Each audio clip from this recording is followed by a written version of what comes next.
자, 상승시장은 길고 하락시장은 짧다 했는데 그런 이야기를 하시는 분들 있죠? 집 사기 좋은 시기가 26년, 27년 정도 예상하시더라고요. 지금부터 27년까지면은 3, 4년인데 그때까지 하락시장이 유지가 될까요? 엄밀하게 말씀을 드릴게요. 3, 4년 하락할 곳이 있고 아닌 곳이 있다. 그래서요, 가끔 가다가 저희 초창기 때 그런 이야기 많이 들었습니다. 라이트하우스 저 인간은 왜 다 떨어진다고 그러냐. 서울의 부동산 시장 사이클이랑 부산의 부동산 시장 사이클이랑 대대광의 부동산 시장 사이클이랑 강원도의 부동산 시장 사이클이랑 다 다를 수 있다. 근데 그 부동산 시장 사이클이 다 다른데 라이트하우스 저 인간은 다 떨어진다고 이야기를 한다. 그래서 폭락론자다. 이런 식으로 말씀하시는 분들도 있습니다. 근데 저도 그게 시기가 다 다르다는 건 인정을 해요. 근데 문제는 뭐냐면은 그 시기가 다 달라서 떨어지다가 올라가야 되는 것도 있고 상승장 끝나고 떨어지는 것도 있어야 되고 이런 시기가 있는데 코로나가 터지면서 모든 게 다 뒤집혀 버렸다. 그 이전에 전세자금 대출 때문에 시장이 거의 비슷하게 영향이 가고 있어. 그러니까 그 당시에 예를 들어 대대강 같은 경우는 원래 서울이랑 시장 다르게 흘러가요.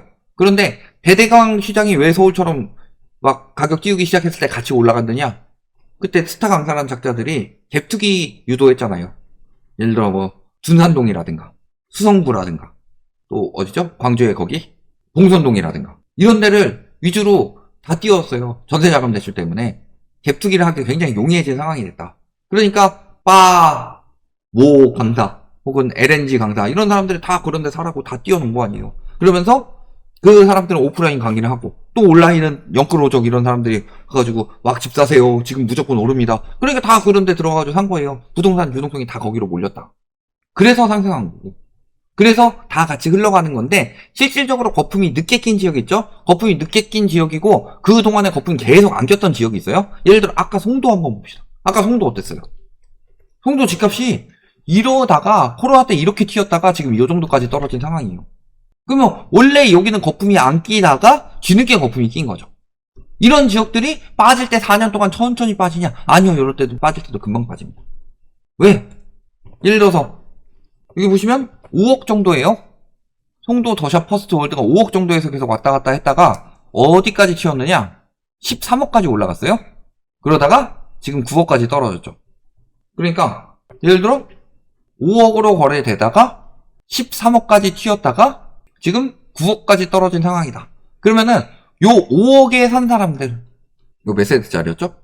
1600세대 중에서요, 요 거품 낀 가격에 산 사람들은 100세대도 안 될 거다.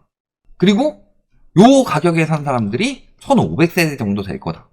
그러면요, 이 사람들은 이 가격에 안 팔고 싶어도 요 사람들은 나 한 5억 2천 주고 샀는데 아니 한 5억 5천에 팔자. 어차피 뜨지도 않는데. 이 사람들은 반대를 하더라도 이 사람들이 내놓는 매물 때문에 어쩔 수 없는 거예요. 다수결의 법칙이죠. 그런 것처럼 지역에 따라 다르겠지만 우리가 이야기를 하는 건 한 27년 정도 어딜 기준으로요? 서울을 기준으로. 그러면은 하락시장이 그때까지 유지가 될까요? 이게 핵심인 거잖아요.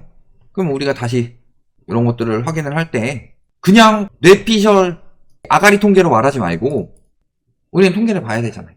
전국 말고 서울만 봅시다. 우리 서울 이야기를 하고 있으니까. 그러면은 서울 같은 경우도 요때까지 오르다가 잠깐 떨어졌다가 데드캣 바운스 나왔다가 쭉 떨어져서 2014년까지 떨어졌어요. 즉 하락장 시작, 데드캣 바운스 제외하고 하락장 시작까지 보시면 하락장 시작은 08년부터 2014년까지 대략 한 6년, 여기서 1년 데드캣 바운스 한 거 빼고 5년 정도 떨어졌다. 지금도 23년 데드캣 바운스 한 거 빼고 22년부터 앞으로 한 4년은 더 떨어져야 된다. 그 이상 떨어질 수도 있고. 그러니까 과거에도 충분히 그런 일이 있었다. 그러니까 사람들이 그때처럼 떨어뜨릴까? 떨어뜨려질 수밖에 없는 상황이 온 거예요.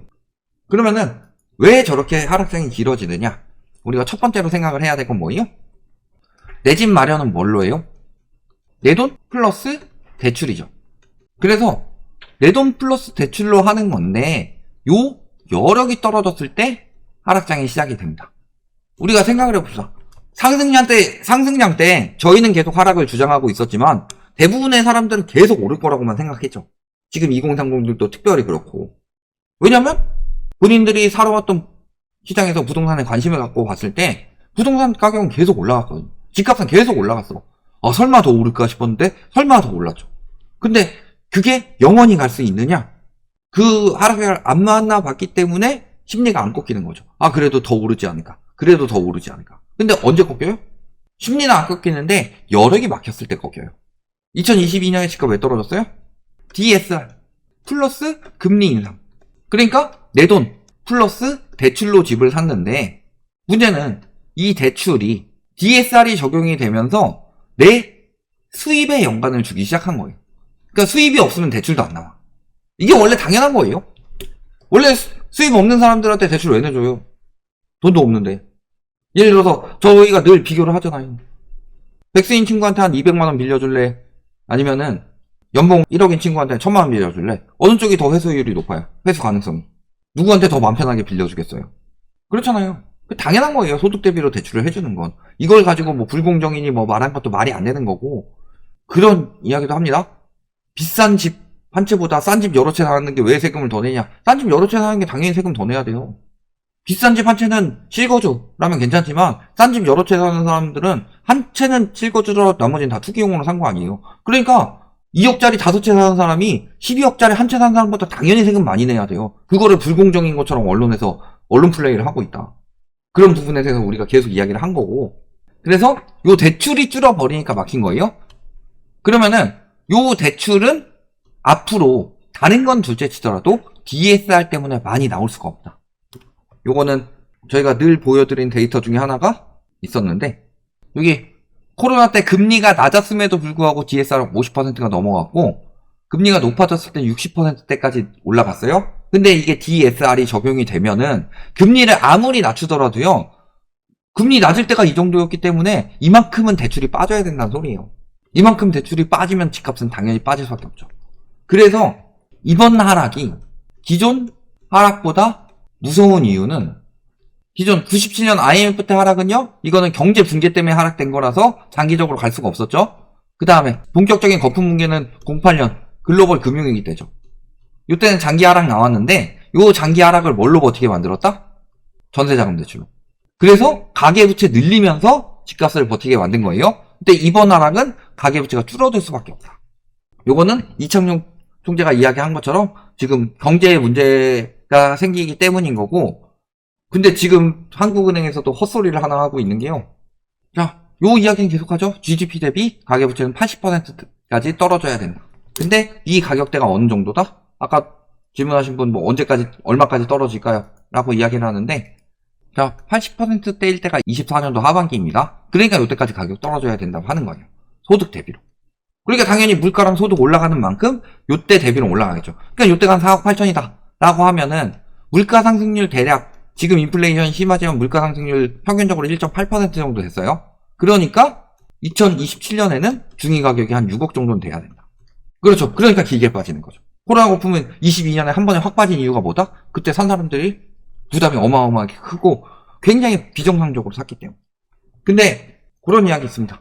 GDP 대비 가계부채를 소득을 올려가지고 한다는 소리인데 소득을 올려가지고 GDP 대비 가계부채 80%를 만들려면요. 지금보다 GDP를 그래도 한 120에서 130% 수준까지 올려야 되는데 이렇게까지 되기 위해서 지금 하는 전망이 올해 1.4% 내년에 2.1%로 더 줄었죠. 그러면 이거 누적해가지고 이만큼 올려가려면 한 수십 년 걸려요. 근데 문제는 그때는 더 줄어든다 하는 총재가 그건 직접 발언한 이야기예요. 한 1, 20년 더 지나면은 생산 가능 인구 줄어가지고 성장률 많이 떨어질 수밖에 없다. 그러니까 실질적으로 이번에 어떻게 될지 몰라요. 일단은 27년 것처럼 장기 하락되는 건 기본이고 그 다음에 상승장이 나올지 안 나올지 이 부분을 생각을 해야 되는 건데 그 다음에 일본처럼 무너질 수도 있다는 소리예요. 왜냐면은 부양비 부담이 어마어마하게 커졌기 때문에. 근데 결국에는 생산 가능 인구가 늘어나서 경제가 살아나야지 경제 규모도 커지는 거고 그게 집값에도 반영이 되는 거예요. 버핏 지수라고 들어보셨죠? 버핏 뭐 하는 사람이에요? 워렌 버핏이죠. 버핏 지수가 뭐냐면은 GDP 대비 주가예요. 이걸 토대로 저희가 가장 먼저 이야기했습니다. 부동산 버핏 지수라고. 그래서 GDP 분의 시가총액. 즉 경제는 성장하지 않았는데 얘가 얼마나 올라갔냐 했을 때 이게 글로벌 금융위기 때보다 거의 1 이상 높았다. 1 가까이 높았어요. 2.6인가? 막 꽤 높게 나왔어요. 그만큼 부동산 시장이 소득은 없는데 대출을 통해서 거품만 키워놓은 것이기 때문에요. 요게 대출이 줄어들면 빠질 수밖에 없어요. 근데 아까도 보셨지만 지금 현재 주담대 차주의 대출이 60%죠. 줄이더라도 50%죠. 그럼 거기서 GDP 대비 가계부채 빠지듯 20% 빠지듯이 현재 주담대에서 한 20%만 빠진다고 생각을 해보자. 그러면 2014년 가격 되는 거예요. 이게 핵심인 거예요. 그때까지 장기 하락이 되느냐. 물론 중간중간에 올라오는 구간은 생깁니다. 예를 들어서 절벽에서 떨어지더라도요. 우와 하고 떨어지는 게 아니라 탕 부딪히면서 떨어지다가 부딪히면서 이렇게 잠깐 튀어 오르는 게 있어요. 그러니까 그 장기간 떨어지는 모습이 어떤 식으로 떨어진다? 저런 식으로 저기까지 뚝 떨어지는 동안 중간에 고무줄 퉁퉁퉁퉁 튕기잖아요. 저때 고점에서 산 사람들은 으악 하면서 떨어지는 거지. 그래서 장기간 떨어질 수밖에 없는 거예요. 왜 장기간 떨어진다?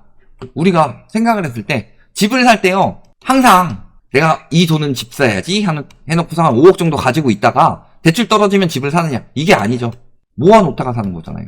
이 5억을 모아놓은 사람들이 생길 수가 있잖아요. 그러니까 상승장이 시작되기 전에는 하락장이 길어지면서 이 동안에 돈을 모아놓은 사람들이 많아요. 그러다가 다시 상승장이 올 때는 이 모아둔 돈을 쓰는 거예요. 그리고 이 모아둔 돈이 언제 고갈된다? 데드캣 바운스 날 때.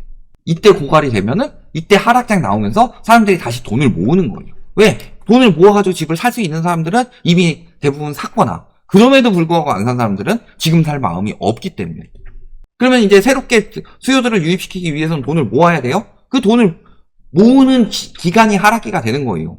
근데 문제는 이번에 코로나로 인해서 2030 연끌 수요들 다 끌어왔죠. 근데 2030 연끌 수요들이 원래 지금 집을 사느냐? 아니에요. 원래는 그들이 지금이 아니라 한 10년 뒤에 집을 살 수요들인데 이미 끌어다 와가지고 그들이 집에 물렸어요? 그러면은 다음 상승장이 올 때도 그들이 유입이 될 수 있느냐? 그러니까 이번에는 다음 상승장 10년 뒤의 집값이 지금보다 더 올라갈 수 없을 가능성이 굉장히 높다. 요 이야기를 하는 거고.